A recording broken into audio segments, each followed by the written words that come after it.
गच्छामि बौद्धं शरणं गच्छामि संघं शरणं गच्छामि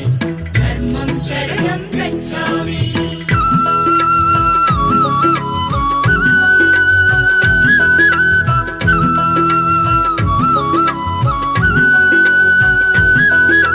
కపిలవస్తు నగరం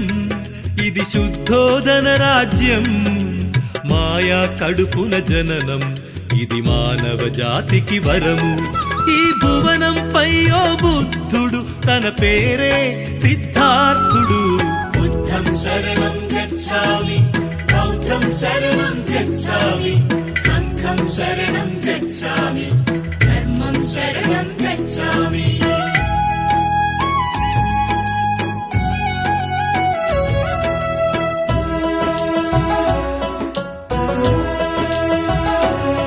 తనకున్న కొడుకు ఒకడే తన పంచ ప్రాణమతడే తన కనుల పంట ఇతడే తన కళల కోన ఇతడే వాడిపోయిన పుష్పం కనకుండ పెంచ చిత్రం బుద్ధం శరణం గచ్ఛామి బౌద్ధం శరణం గచ్ఛామి